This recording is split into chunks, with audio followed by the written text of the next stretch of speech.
She sat at my dinner table, hands folded neatly in her lap, a perfect picture of polite composure, until she began to ask questions. One by one, each dish I had prepared, every single bite, every morsel, was put under a quiet, surgical kind of scrutiny. The salad dressing, the roasted vegetables, the bread on the side.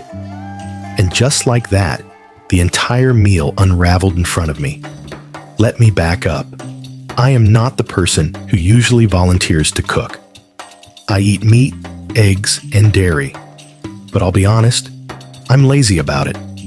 Prepping meat takes more effort than I care for, so over time, I've built up a small arsenal of vegetarian and vegan dishes I can whip together without thinking too hard. They're simple, satisfying, and frankly, they've saved me more than once when I didn't want to deal with the mess of meat. So when my mom planned a small family dinner, I surprised everyone, including myself, by saying I'd handle the cooking.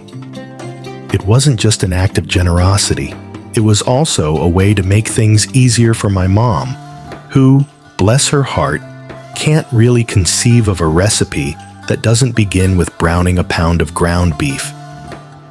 There was another reason too.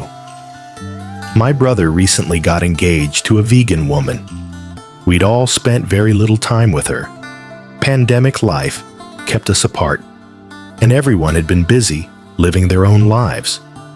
But the time we had spent together had been pleasant. She seemed kind, intelligent, and genuinely nice.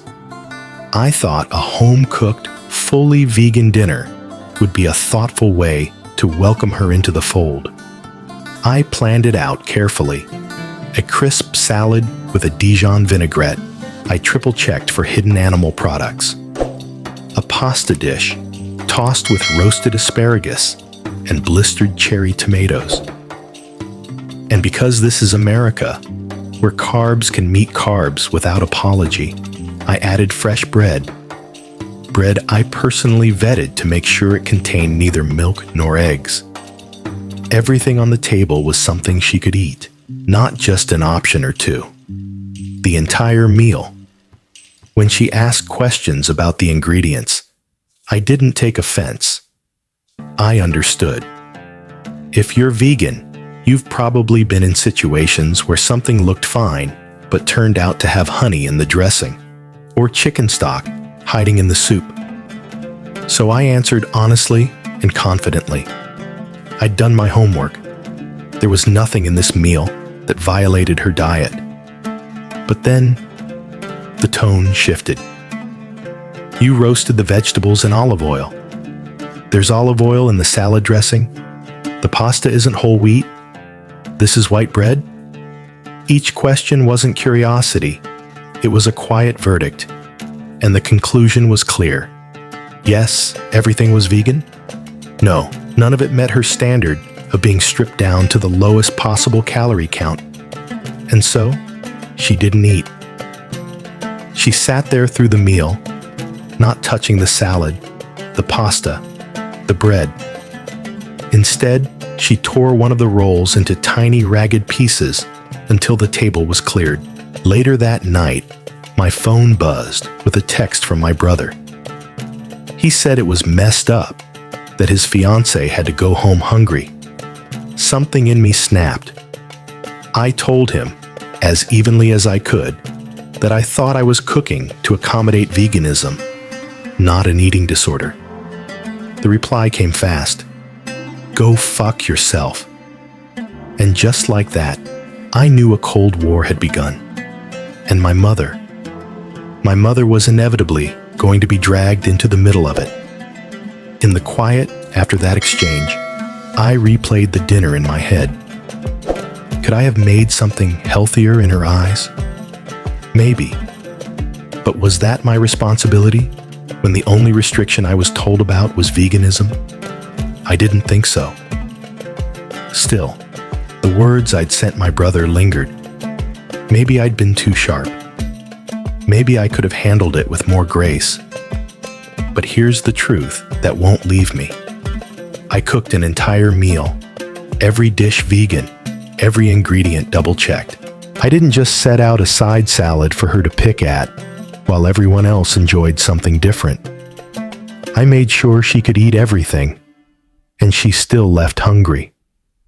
Not because there was nothing for her, but because what I made didn't fit her silent, unspoken rules. Rules no one thought to tell me. I don't know where we go from here. I imagine the tension will simmer under the surface until it boils over at the next family gathering. My brother will take her side. My mom will try to make peace. And I'll be standing there with the memory of this dinner, wondering if I'm the villain for saying out loud what I suspect to be true. So, am I the asshole? I'll be honest, this one stings. Because it isn't just about food.